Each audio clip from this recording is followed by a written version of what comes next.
Welcome. Welcome, everyone.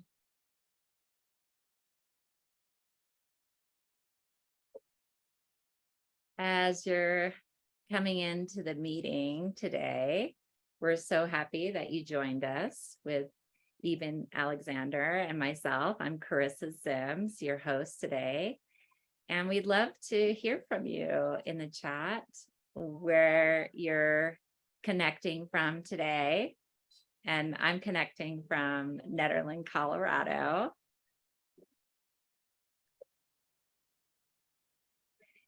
And how we're going to do this mentoring program today is we'd love to have you participate and be on screen. And you don't have to. You could ask a question in the chat, and you could also raise your hand. And raising your hand, our technical team will confirm that you want to come on screen, and then you can come on screen. And then you can ask your question and interact directly with Eben. So did you have anything to add? Did you want to welcome the participants, Eben? Yes, I'd like to say welcome to everyone here. I hope you're enjoying the course. Good to see people from Massachusetts, Seattle, Oregon, Scotland, Loveland, New Hampshire. It's great. So hope you're enjoying the course, and I look forward to any kind of questions, comments, and I can kind of help share the bigger vision that's emerging from all this. But welcome. Thank you so much, Eben. So happy that you're all here today. So we can go ahead and get started. And, this doesn't have to be any questions. Like Eben said, we can dialogue, we can talk about how you've been liking the course. What have been your favorite pieces? What are your insights? What have you learned?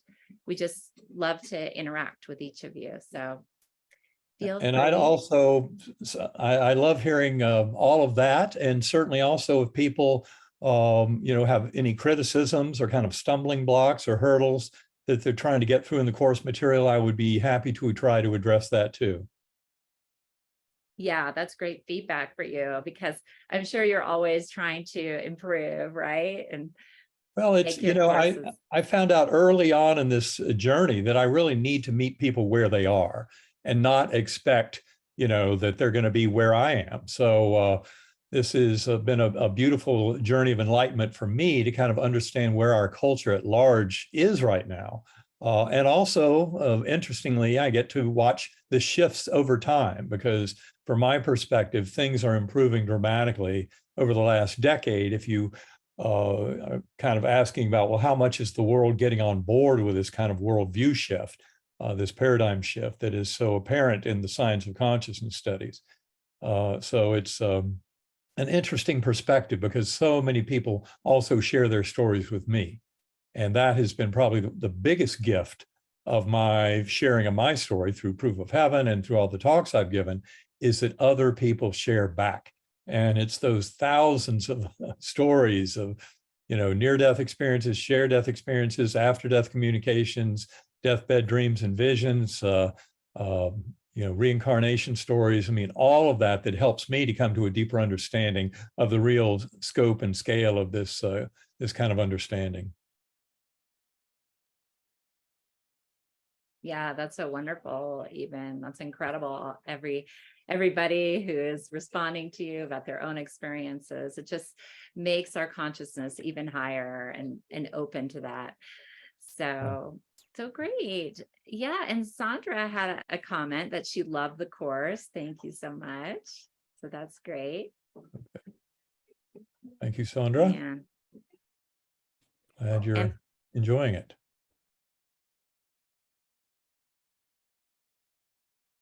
Yeah, so would anyone like to ask any questions at this point? If not, Eben can talk a little bit and share some more. Maybe we can get into a little sharing, Eben, as people start to warm up and get more comfortable and feel like they want to ask a question. Okay.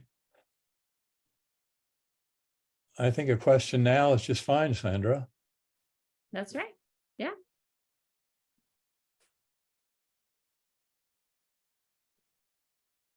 Yeah, so go ahead and raise your hand, and then we can ask you to unmute. Sandra, we'd love to hear from you. So our team will be communicating with you. Can you hear me? Yes, we can hear you. And go ahead. You hear me? Yeah. Yeah. Yes. I had a lovely experience after my father passed over. I was totally bereft. I was only 28 years old, and he came to me in a dream.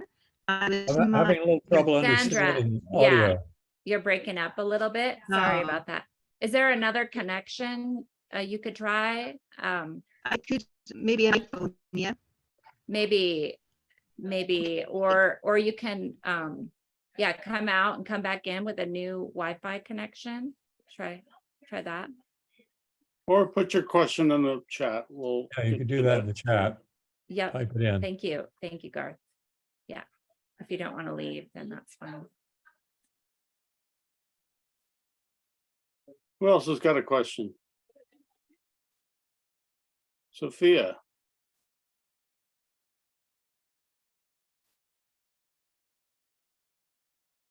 Could you hear me? Yes. Yes. Hi, Dr. Eben. I have to say, I absolutely love the course. Thank you so much. I'm a Latina single parent mom. My culture is not in tune with this. I'm I'm trying to spread as much knowledge as I can, get the knowledge and wisdom that I need to be able to provide to that, to my family and to others, all that I've learned. And this road that I've been on, actually, I was led here, as we all know at this point, kind of like you follow the cookie crumbles and then you look at the patterns and, I had 4 important men in my life cross over. And that's what I knew. My brother committed suicide. My dad, crossed over during COVID. And then 2 fathers of my son and then my daughter. That's when I knew there was something that, and then I ended up in the hospital on Valentine's Day with the double hernia. So that was my surrender. Okay, I surrender. And and I've been studying to be an evidential medium. And then this course popped up and I jumped on it right away. And I have to say, I've been very enlightened by all your information, so many pieces of the puzzle coming together, and your explanations are clear, a lot of wisdom, a lot of knowledge that I had no clue about. So to be honest, I think this is an amazing course. So I truly thank you from the bottom of my heart. Well, Sofia, thank you so much for that. And I'm sorry for your losses, but it's interesting you observe how powerful such losses and hardships can really be when you surrender. And as my partner Karen always reminds me, you can't fake surrender. You can't kind of pay it lip service. You have to really do it all in for it to count. And that surrendering is very important. In fact, the way I opened the book Proof of Heaven was talking about the dreams I had of flying when I was a child. And the more I embraced it and tried to control it, the more I'd crash hard into the ground. But by surrendering, by letting go, that is how I allowed it to flourish. And that's why I think much of the message of this course is that beautiful combination of both attention and intention. So you can, state requests and, aim in a particular direction, but then it really is letting go and opening your mind to the universe. And what I've found, especially in my use of sacred acoustics, binaural beat brainwave entrainment for meditation over the last 11 years or so, is that process of letting go and putting my little ego mind into timeout has allowed me to discern a much grander aspect of self that is interconnected. I call it higher soul, but that is really what a lot of this is about. And Thank you so much for sharing your personal sense of losses and then coming into that surrender mode to kind of give in and say, okay, universe, you're trying to show me something.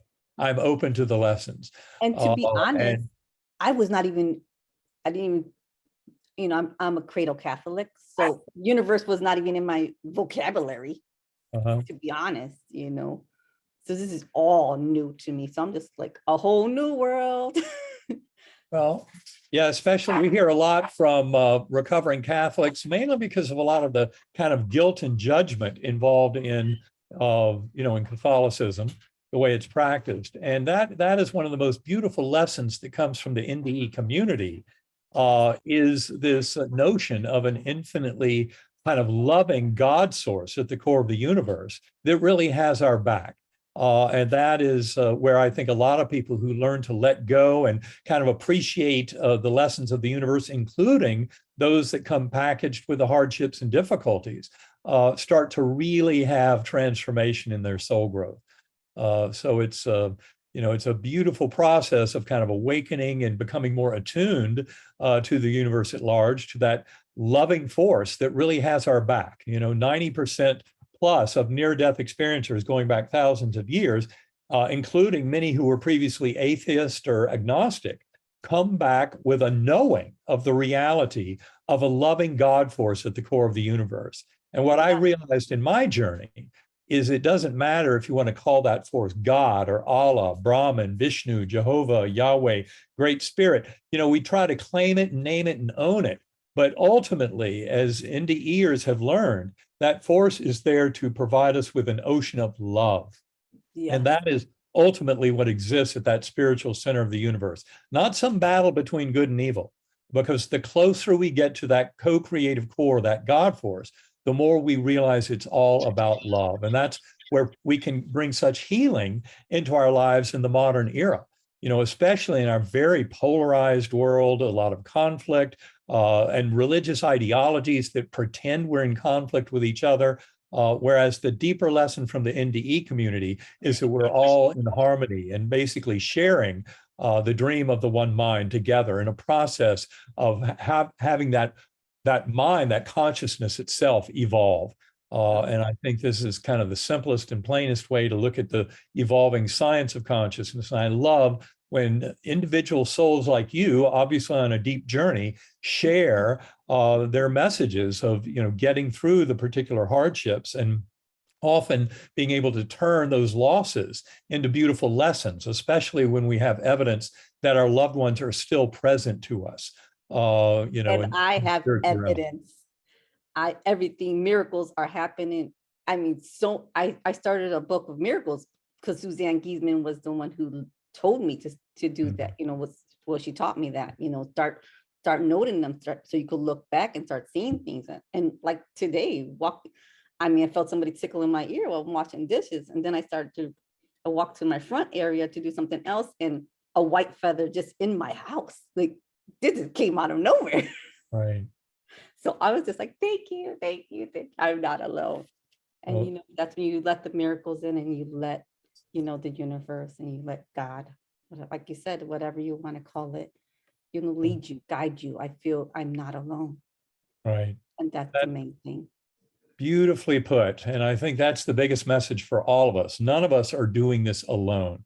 We have guides and that God force and angelic forms that are helping us to move forward and to work through all these various challenges and issues in our lives, but always in a process of growth, always in a process of learning and teaching that takes us towards a much higher understanding of self and our relationship with the universe, and also a sense of shared purpose and meaning with all of our fellow sentient beings.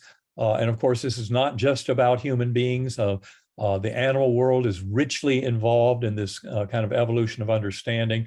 And essentially, as we try and point out in our book, Living in a Mindful Universe, and in this course, it's really all about acknowledging that one mind that we all share, that God force, and that ultimately that is a loving force that is very harmonious and able to usher us into a greater sense of peace and harmony and sense of shared mission. So thank you again, Sofia, for sharing your beautiful kind of experience in awakening. I'd like to share one more thing before I leave, just to give a little bit of hope, because it's something that I felt along the way. There was, it was not easy, a road to get here.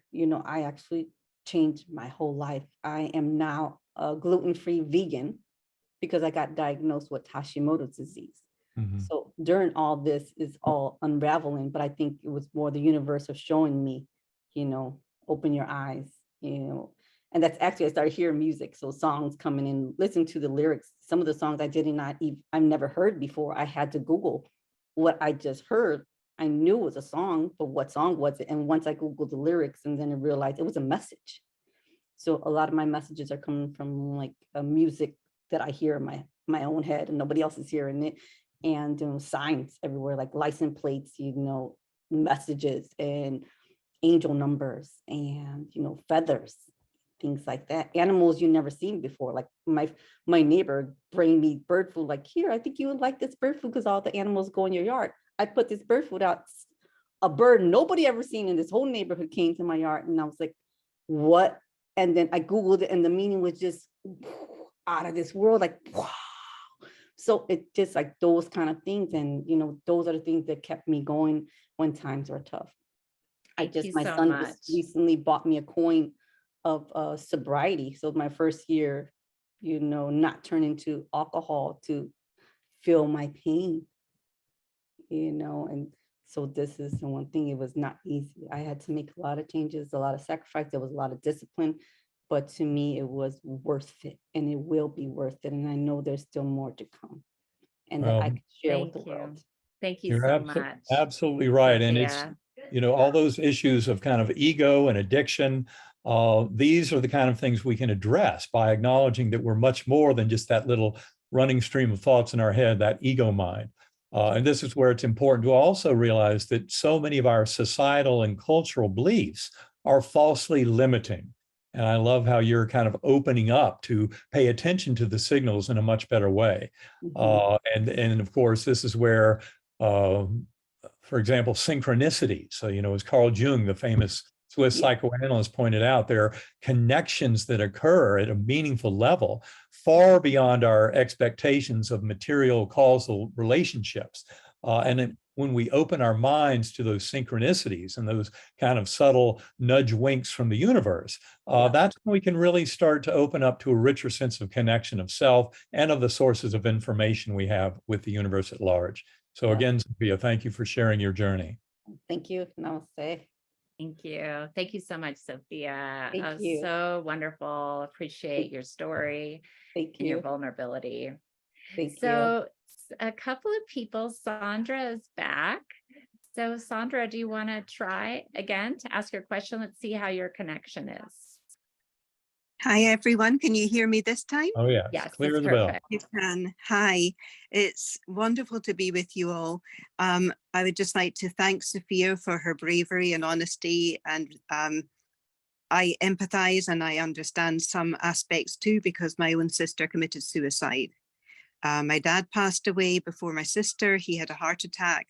He died in a station. He worked for the railways.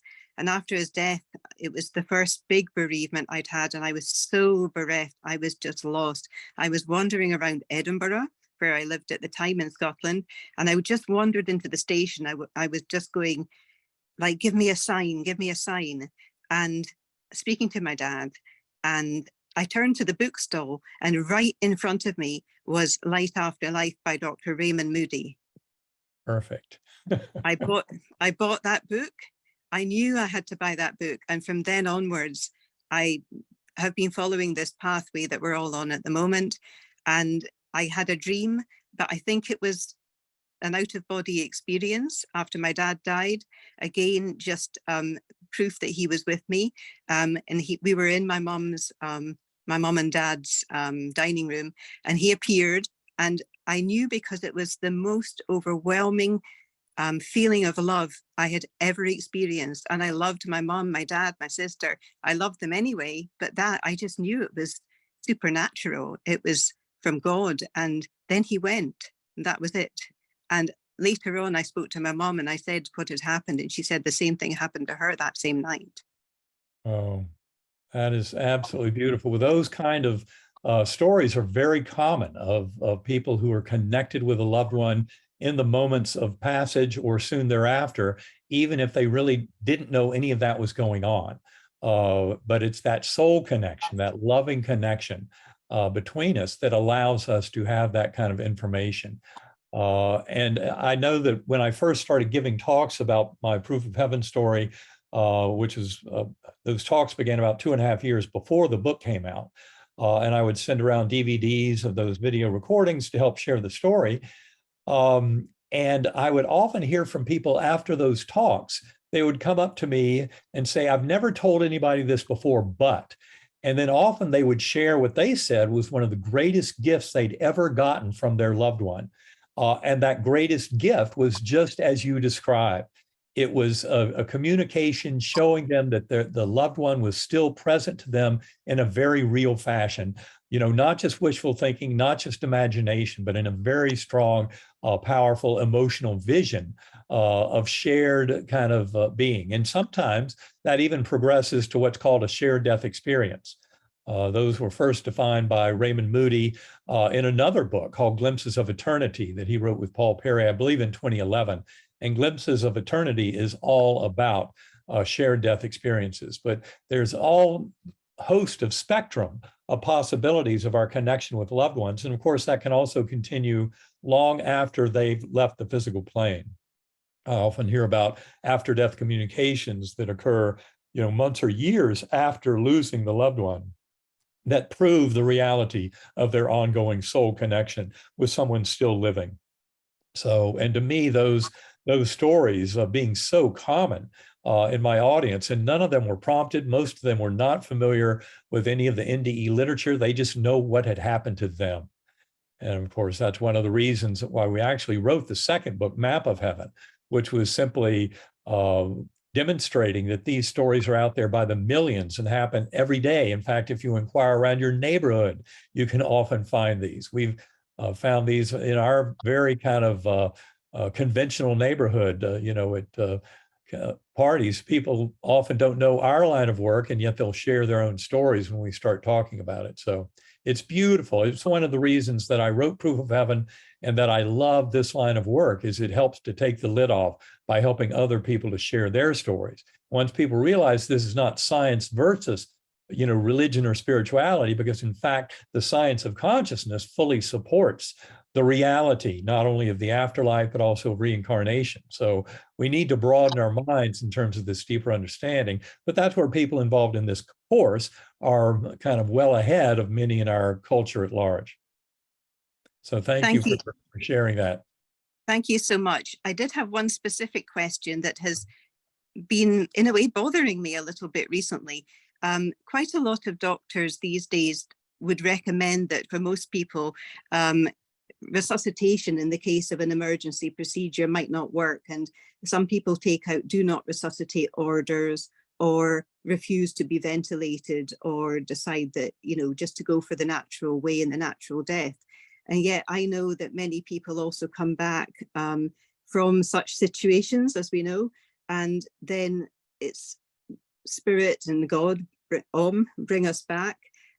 So I kind of have this slight worry around this situation at the moment. What would you recommend around those such decisions that are made in the emergency room or even beforehand by people who just decide what to do? Well, of course, having been through a miraculous experience on my own, I often recommend you know, at least giving a patient, you know, 24 hours or so to kind of turn things around, 24 hours of prayer, meditation, what have you. And it depends entirely on the medical circumstances. I mean, I can't really make a general statement to harbor all such circumstances because it depends a lot on what the exact issue is and what the likelihood of survival is.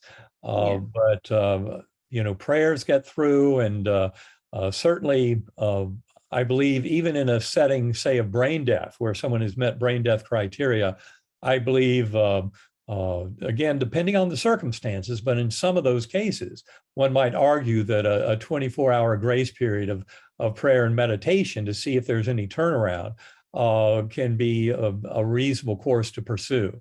The problem is if someone has been declared brain dead and then such efforts are not really leading anywhere, it could just be that it's their time to leave this world. And you don't want to overdo resuscitative and medical efforts when the signs are there that you really should let them have a more natural course and departure. So it depends a lot on the circumstances. As a physician, I've opened much more to being aggressive in certain settings, but also paying attention to the signs of the patient. And they're often letting you know that this is their time to exit. And we have to know, certainly as medical professionals, it behooves us to try and recognize that difference and realize when it's time to let someone go naturally, that it is their natural time to exit this world. So again, not to be trying to cast any kind of generalization to cover all cases, but saying it's a nuanced decision. But I've certainly kind of changed my attitude on that. But it's also one that honors that prayer and meditation should have an effect in a fairly short order if they're going to work in that particular circumstance. So I hope that helps you a bit. Thank you so much. Thank you. Thank you.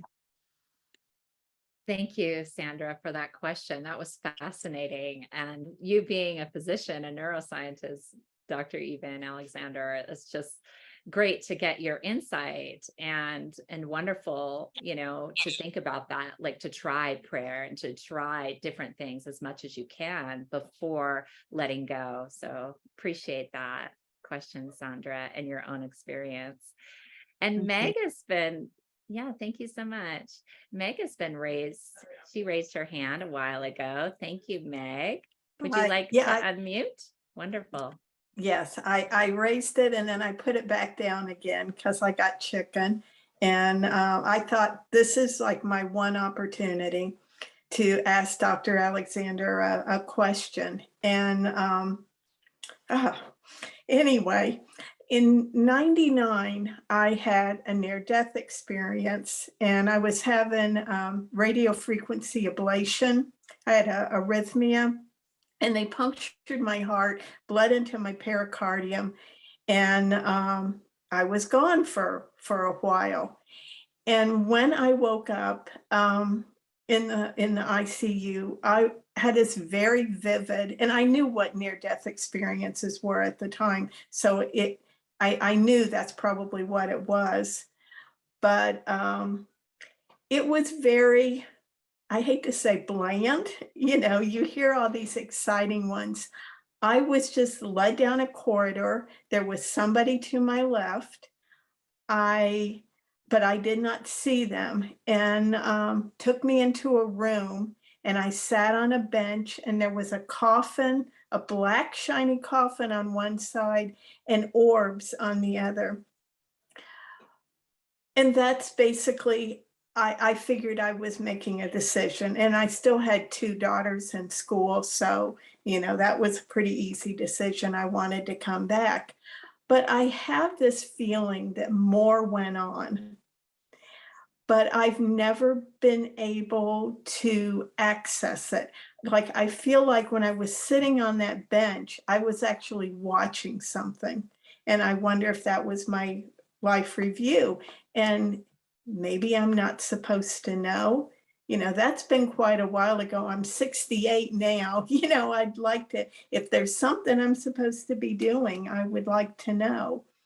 But I didn't, I didn't know if that was common. Do people have holes in their NDE like that? I don't know. I wondered what Dr. Alexander thought of that. Well, excellent question, Meg. Thank you so much for sharing your experience. And I will say, yes, often I believe things happen in this kind of an encounter where we come back with incomplete memories.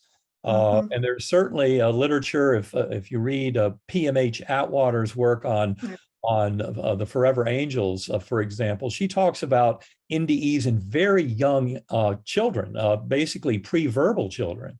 And I believe there's a lot of, in that literature, there's some things that are not necessarily brought back, and yet later on in life, either through meditation, through hypnotic regression, through centering prayer, through eye movement desensitization, reprocessing, various ways of going deep within mind and retrieving those kind of events, you find that you can recover memories that were not available to you naturally after the event. But by developing a pattern of going within mind, for example, do you have a pattern of regular meditation or prayer or anything like that? Yeah, I have to be honest, I don't. I do probably meditate more than I don't, but it's not in every single day. There'll be a day or two that I miss. But I've been doing that for years. And I don't know. And I've went to psychics, and I usually get a reading from psychics that have absolutely nothing to do with my life. And I've always thought that's been weird. I had a pet psychic once. It, wasn't my dog who she was reading. And I just wondered, is there a wall up? Am I not supposed to know? I don't know. I'm just curious. What I would advise, first of all, I think you're in exactly the right place doing exactly the right thing, because this course, not just the material I bring, but certainly, and maybe especially in your case, what Karen Newell brings in her set of modules. I'm looking and forward of course, to that. I'm sorry? I'm looking forward to that with the music.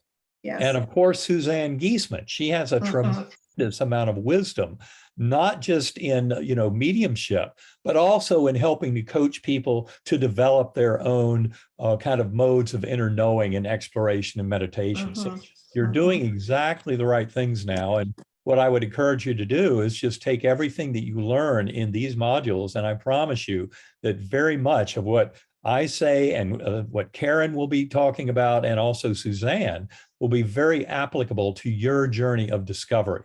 And I suspect that what you'll find, and this is really something that to me was a tremendous revelation. Excuse me one second.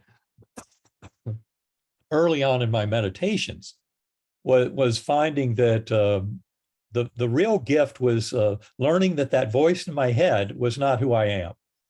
So many of us think the voice in our head is who we are. That's our identity. But I will remind you, I love how Michael Singer puts it in his book, The Untethered Soul. He calls that running stream of thoughts in your head your annoying roommate. And that is really a great way to look at it. So for me, the real power of meditation has come through learning to acknowledge that little voice, that Eben Alexander ego voice, that little linguistic brain that I have, that is not who I am at all. Yes, it's a reflection of me kind of at this most superficial level, but at a much deeper level, especially when it comes to a sense of meaning and purpose and of connection with others and with the universe at large. There's a much richer aspect, a higher soul, inner observer. There are different ways that we refer to it in these course modules, but I think what you'll find is the more you can meditate and let your ego mind, that little voice in your head, state a request. Say, I'd like to see more of what happened to me during that near-death experience back in 1999. And then just open up to it and learn to just ride the tones of sacred acoustics. You'll find that cultivating that relationship with higher soul can be very powerful at helping you come to a deeper understanding of this. And it wouldn't surprise me if in that process you were able to uncover more memories of the kind of things that happened. I mean, to me, your description of the event sounds fascinating. I mean, that is absolutely kind of the core of many near-death experiences, where one realizes they have a branch point and they have a free will to make a choice. And the fact that you saw those orbs, I mean, orbs were a huge part of my journey too, but in many ways, the orbs are representing kind of spiritual connection points for your higher soul. And you say it out loud, you made a conscious choice to come back for children. And that is often the story in NDEs. But in other words, I think, yes, you were touching on a very powerful NDE set of criteria there. And for whatever reason, the universe was not necessarily allowing you to bring back all the information of what transpired then. Mhm. And we can never really know the reasons for those things, but when we keep asking the universe, show me more, explain more, and have direct questions about it, often in meditation and in centering prayer, that's where we start getting the answers. So again, I think you're doing exactly the right thing now. Start developing more of a regular practice of meditation. If you find binaural beats and sacred acoustics useful, which many people do, then more power to you. Keep using that. And one other mode is that some people would go to hypnotists. Some psychologists are trained in Thought hypnotic about that. regression, especially past life memories and that kind of thing. And they can take you back to previous lives and then to between lives, and then even usher you forward into this life and going, returning to your NDE in this life. So there are many different options that could be available through a regression hypnotist who's used to these kind of concepts, of transpersonal psychology and kind of seeing bigger linkages outside of just birth to death and one incarnation as part of our psyche. But you're doing exactly the right stuff right now. And as most of those psychic mediums will tell you, the power is within all of us to glean this information on our own. But of course, some of us don't trust our inner kind of knowing so much. And so that's why we like it more when a third party, when a very experienced and capable psychic medium actually brings us the answers that help us kind of come to resolution. But what we try to teach is really people trust yourself. Your higher soul will guide you properly, especially when you devote time to going within and really trying to seek your purpose, sense of purpose and meaning, and kind of shared connection with the universe at large and with all of our fellow sentient beings. Okay, well, thank you Thank very you for much. sharing your story, Meg. Very Thank nice. you. Yeah, that story was incredible. I love that too. So fascinating. And I felt so encouraged by you too, Dr. Eben. That was very empowering and encouraging what you said to Meg. So thank you that she's on the right path. Absolutely. Yeah. So we're going to move on to a question from the chat. Carolyn says, why are we in this physical dimension? What is the greater purpose of being physical and all the challenges this dimension represents? Well, what I would say to kind of answer that in a larger scale is that what we're really talking about here is the scientific evidence for the reality of the soul. And the soul is basically kind of an individual line of kind of higher growth that follows through multiple lifetimes, often associated with souls that are involved in the soul group. So in other words, we can often change, parent-child, child-parent, male, female, all these different relationships can be shifted in the soul journey. But I believe in many ways, it's often the same soul group that's involved in the transformation. Important to point out that the growth occurs when we're in these physical bodies. Most of the growth involves the choices and decisions we make, even though we're temporarily dumbed down to this lower level. For example, the Dr. Ian Stevenson and Jim Tucker, the University of Virginia team that have investigated past life memories in children and proven the reality of reincarnation over 6 decades with more than 2,700 cases investigated, 1,700 of those cases they call solved. They will tell you must harvest those memories before age 5 or 6. Because those memories are covered over by natural processes, what I call program forgetting. And it's kind of built into the system. But the important thing to remember is that afterlife phase, where we go through life reviews, we reunite with higher souls of departed loved ones, bathe in that loving energy of that God force of pure love, plan our next incarnations, which includes soul agreements that will involve hardships and difficulties that we'll face together. And those can kind of shift as we make choices going through our life process. But the point I'm trying to make here is that the material world is an absolutely essential part of this whole process. I came to realize within 2 years of my coma experience that in many ways, the bigger kind of philosophical scientific view of what was going on was the evolution of the one mind, that is, of consciousness itself evolving. For that, I refer to the works of Pierre Teilhard de Chardin, that beautiful French paleontologist. So he he was a scientist involved in billion-year timescales, but he was also a Jesuit priest. So he had a deep spiritual connection. And in his book, The Phenomenon of Man, written in the mid-20th century, he recognized that just as the discussions in the Darwinian biology were going on at the time of evolution, he realized, yes, that's all true, but it's much more true in a bigger sense. And that is, he saw not only biological systems on Earth evolving, but that all of consciousness was evolving.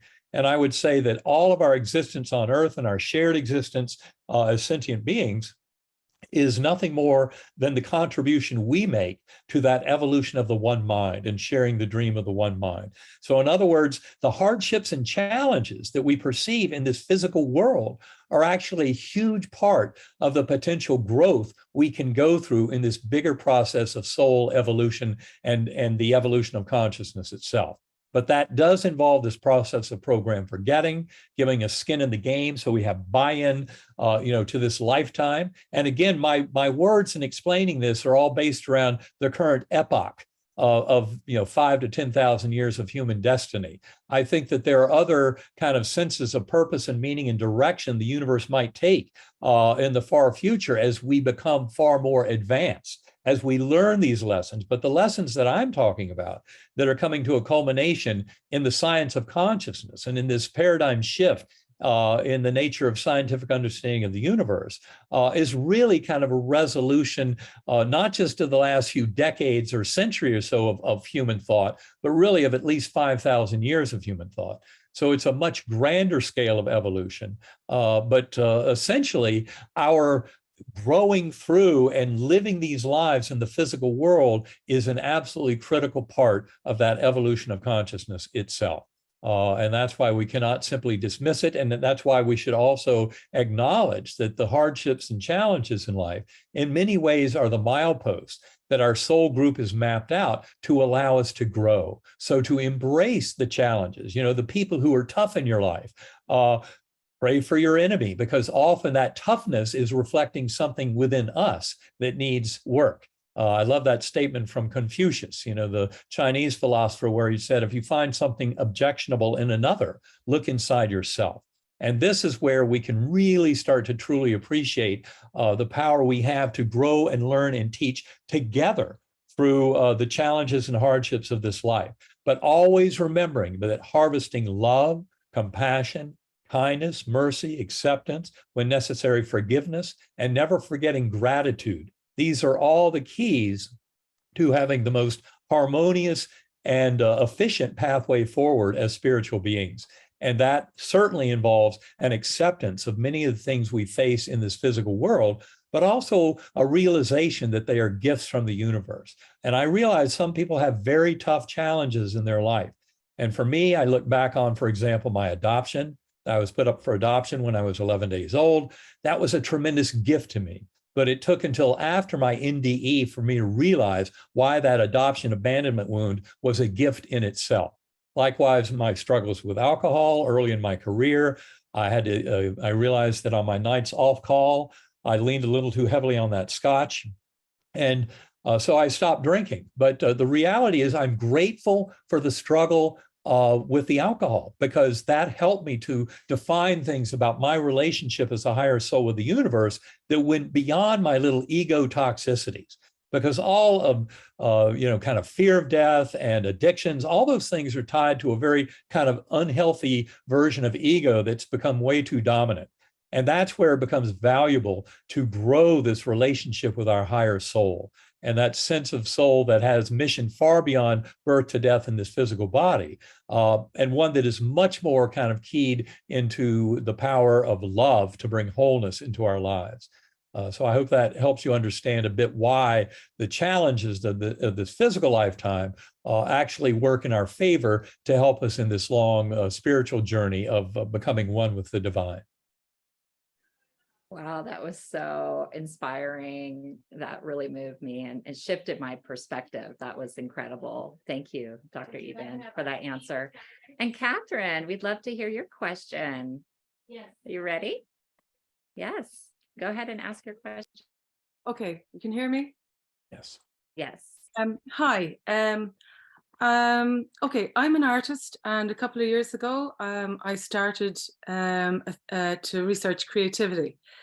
Until that time, I was a materialist, diehard all my life. And then I realized that I couldn't research or couldn't account for creativity and its spectrum phenomenon without dealing with the issue of consciousness. Now, in the meantime, in the middle of this research, I had a mystical experience, and a medium came into my life, and she explained to me that I had experienced myself as my own soul, which was quite incredible. Now, it's a technical question I want to ask Dr. Alexander, because as a neuroscientist, he might be able to help me with this. But she also described to me that we have a sense of consciousness, the same way that we have a visual sense and a hearing sense, but that it is our seventh sense, that we have 7 senses. Mediumship uses a 6th sense, but we have a higher sense, which is a sense of consciousness. Now, in my own research, I came across neuroscientific research from John Koonis and Mark Beeman. I'm sure Eben is familiar with this, where when an insight enters the brain, there is preceding the receival of the insight, there is a brain blink where the brain goes quiet. It goes into idling state. And then there's a flash of gamma waves there then in the anterior superior temporal gyrus, which lights up. And that's when the insight is received. Is it possible that this particular part of the brain is that which senses consciousness? And that's my question. Well, I would say that in fact, long-winded, sorry. Yeah. Sorry? Oh, I would just say that I would not try to put any part of the brain and say that's where consciousness lies. Neuroscientists have tried to do that for decades. Not lies there, but senses. Could that be involved in sensing? Because when we receive an insight, that's like something flowing from the unconscious into the conscious. So would it be involved in sensing? Is conscious, do we have a sense of consciousness? Well, consciousness is what exists. It's the only thing in the universe is conscious awareness. The whole physical universe emerges from the realm of the mental. That's where we have free will and have some power over our evolving reality. Now, a lot of what you said, I love, rings true beautifully with much of what Karen and I often talk about.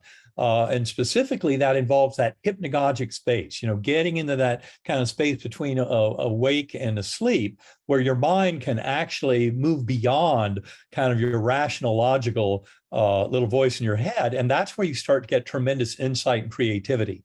And there are many examples of this in the world of science, philosophy, and art.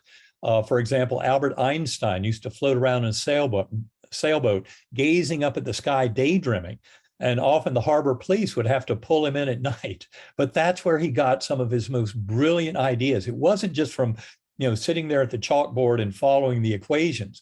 It was from this kind of daydreaming state. Likewise, Robert Louis Stevenson, the renowned Scottish author, novelist, poet, and musician. He had a technique where he would let weights drop that would wake him up. And after a few micronaps like that, that brilliant insight that he would get. I know Salvador Dali did similar things with his painting. Thomas Alva Edison used to do a similar trick to Stevenson. And that's what enabled him to be one of the most creative minds with the most patents in the history of General Electric. So these are all scientists, philosophers, musicians, creative sorts who have learned to get into that space away from the little logical, rational, running stream of thoughts in our head. And that's where they gain the insight. And I think that's in many ways what you're describing is this kind of beautiful sense of moving beyond your linguistic brain, the ego mind, and allowing such insights to happen. Now, that whole myth about brain creates consciousness is something that we discuss in great detail, a lot of it in this course that you're going through, also in the book Karen and I wrote together, Living in a Mindful Universe. And in particular, I would point out the research with psychedelic substances, with psilocybin, magic mushrooms, LSD, DMT, dimethyltryptamine, active principle in ayahuasca. And there's scientific papers over the last 11 years that have come out looking at all of these, using functional MRI, magnetoencephalography, things like that, to look at the brain, and very specifically at neuronal populations in the brain under the influence of those substances. And anybody who's ever taken such substances would probably say your brain is lighting up like a Christmas tree. Well, that's the exact opposite of what's happening. When you're taking those plant medicines or entheogens, and never call them hallucinogens, because that implies that what you're seeing is not real, which is a very weak position to take, because they reveal a lot about reality. But the point I make about those substances is the brain goes dark. The default mode network, which is kind of what are the parts of our brain that are active if we're just sitting with our eyes closed, not doing anything in particular. It's our sense of ego, self, and existence in the here and now. That default mode network dissolves under the influence of such substances. And in fact, there's no neuronal population that increases in activity. So all of those papers show us that you can be a neuroscientist and you can want to look in the brain to find that source of creativity. But ultimately, we find in the huge category of experiences, like under the influence of these plant medicines, that the brain is not doing it at all. The brain is getting out of the way. And it's a very crucial thing to point out. In our book, Living the Mindful Universe, we go into great detail about how memories are not even stored in the brain. That was crystal clear to me from my own experience. We review in Living in a Mindful Universe the work of Wilder Penfield, one of the most renowned neurosurgeons in the 20th century, who came to the very same conclusion, that you cannot pin memories and consciousness as being created by the brain proper, but that the brain seems to be working more as a filter, a reducing valve that allows that primordial consciousness to express. And this is the scientific model that's evolving now, but it has a lot to say about creativity and the value of opening ourselves to the wisdom of the universe in many ways by blanking the mind, by asking for that insight and then using something like differential frequency brainwave entrainment, as in sacred acoustics, which is what I highly recommend. I'm not recommending that people go out and use psilocybin, LSD, DMT for creative inspiration. I believe they're important for scientific research, but I think for the individual seeker, it's far more effective to use meditation. And that is why Karen and I, in the modules of this course, lean so heavily on using meditation, differential frequency brainwaves, and basically sound, so differential sounds to the two ears, as a powerful tool to help people access that hypnagogic space, to access that beautiful source of creativity. And in fact, for those artists and musicians in the crowd, I would highly recommend in the Sacred Acoustics library at sacredacoustics.com, the Cosmic Womb. It's a beautiful 1 hour tract that has a lot of binaural beats in it, but you can listen to it in the background while you're painting, while you're creating, while you're kind of writing or composing music, what have you. To have this very gentle set of tones in the background can be a very powerful tool to help people kind of merge their waking state with kind of that inspired higher self hypnagogic state in the creative process. So Cosmic Womb is the one I'd recommend in particular. Wonderful. Did that answer your question, Catherine? Are you complete?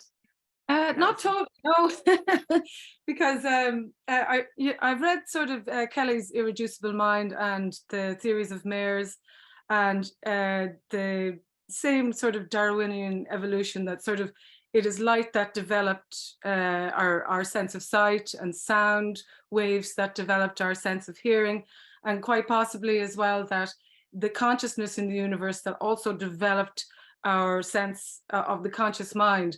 And although we can locate different parts of the brain that respond specifically to these other forces all around us, I was just wondering, would it have been this particular area that Beeman and Quonis site, the anterior superior temporal gyrus, that might be involved in sensing consciousness? That's all. It was kind of. What I will say about that is that, yes, that kind of observation can be very important at showing us kind of an end state of how the mind and the spirit project conscious awareness into the brain and body in the here and now. So all of that information is useful. Now, I'm glad to hear you've read Irreducible Mind. What I would recommend is you move on to the next level, because Ed Kelly has written 2 books beyond that. There's now a trilogy. And the next one up was Beyond Physicalism, which came out in 2015. That's a huge step forward. That's the book where there's several discussions of my case involved. But then also in 2021, in March, Ed Kelly and team put out the book Consciousness Unbound. And that's where you realize they are making tremendous progress in all of this in terms of a worldview that works, that aligns perfectly with our living in a mindful universe, where it's presented in a more simple form. But that's because you've read Irreducible Mind, you know it would also make an excellent doorstop. 800 pages of dense scientific information. But I promise you the follow-up books Beyond Physicalism and Consciousness Unbound are shorter. They're more to the point because the theoretical models are starting to be refined.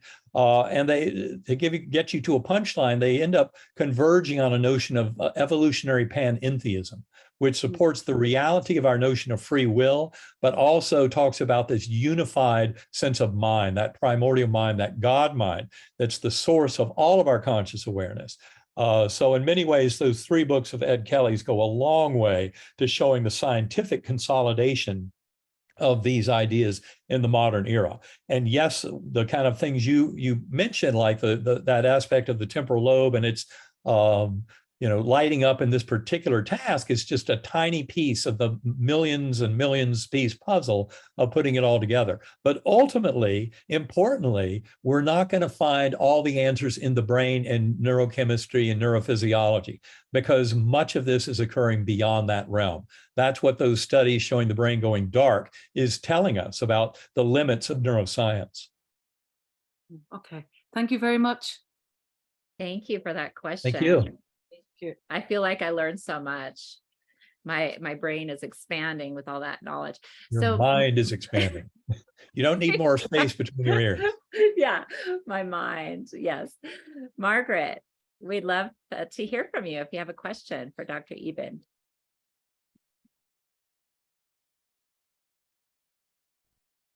So there you go. Thank you. Okay, I'm sorry I was late this morning. And I just want to say how much I'm enjoying the class. And I came across your book, Dr. Alexander, many years ago when you first put it out, and I've always been so touched by it. I was just curious about, I have tried, I was referring back to Meg, who was talking about hypnosis, or you were saying past life regression. I've tried that with two different practitioners and very widely spaced apart. And I just never feel like I can get into that hypnotic state. And I wonder if you have anything to say about that. Sometimes it feels like I'm blocked by a lot of things, and not only that, but also like health things that I attempt, like certain supplements that are supposed to be, really helpful, and I don't seem to get the benefit. I'm just wondering about what you might have to say about that. Well, is the problem that you have that voice in your head that just keeps working away, kind of monkey mind fashion, while you're trying to be hypnotized or meditate? Somewhat, that could be somewhat. And I feel like I've turned a corner. I feel like taking this course feels like I've made some progress, and maybe that's lessening. I am doing these meditation and using the binaural now and stuff. So, but yeah, I mean, I have heard that some people aren't good hypnotic subjects. That is correct. Some people are not easy to hypnotize at all. But what I would recommend, because I know that Karen and I both had our own issues early on in our meditation practice. She was doing it long before I was, but I ran into a hurdle and, within about 2 years of my coma experience, realizing I had to get into a regular practice of meditation if I had any hope of understanding the depths of my experience. I learned to put that little voice in the head into timeout. And the way I've done that is really just to let the little voice in my head state a request, an intention, ask a question of the universe, what have you. But then I've learned to just ride the tones, just focus on my breathing, focus on what I'm hearing in that binaural beat, that wavering sensation, and often to get out of being stuck in here now in my body, what I do is I go back to an early childhood memory, something when I was 3 or 4 years old. And then I'll often try and follow that memory. What happened after that, or what was going on, those weeks of my life, what other circumstances involved the people involved in that memory.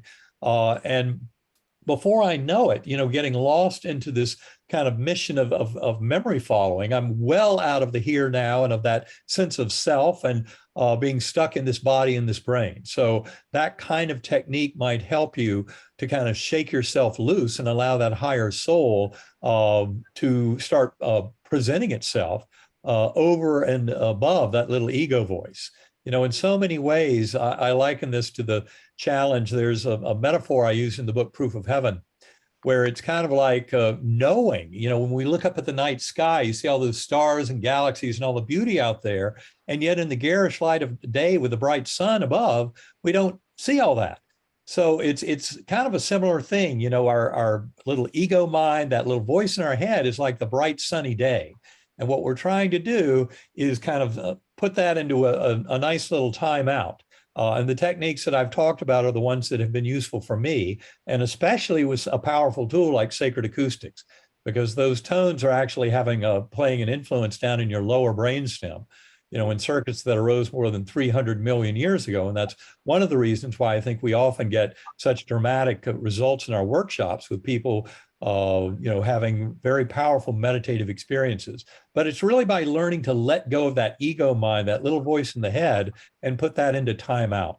And I think what you can learn is over time with practice, using those sacred acoustics tones, and do realize that there's a wide variety there at sacredacoustics.com. Karen has a beautiful I want to do this page, ... with all these different possibilities. And so you kind of select your goals there, and she gives you very specific sacred acoustics tones that might help in that particular pathway forward. And I would recommend paying attention to that and then trying some of the different tone modalities. The ones I've found most helpful for this kind of thing are Heart Center 2, Golden Light, Light Body, Cosmic, Primordial Mind. I mentioned Cosmic Womb, but that's mainly for kind of relaxation. But those are the ones I've used for journeying very effectively. And of course, also that whole mind bundle. That's what was used in that pilot study, in the peer-reviewed pilot study that supported sacred acoustics for relief of anxiety in a busy Manhattan psychiatric practice by Dr. Anna Yusim. That's the whole mind bundle. So if you look for that and whole theta, whole delta, these can both be very powerful at helping people get into touch with that kind of primordial mind, that sense of higher soul and self. But it's really always a challenge of just taking that little ego voice in the head, the monkey mind, and putting it into timeout. Because if that little monkey mind stays active, you're not going to make much progress. And the ego is not your ally in this journey. So developing relationship with higher soul can be a very powerful modality. Thank you. I hope that helps. Mm-hmm. Thank you. That was amazing. I love that. Well, it's been such an incredible hour here with you, Dr. Eben Alexander, and I've learned so much, and I'm sorry we didn't get to all of your questions, Lil, and those in the chat. Dr. Eben, are you going to be doing another mentoring session where they can join again?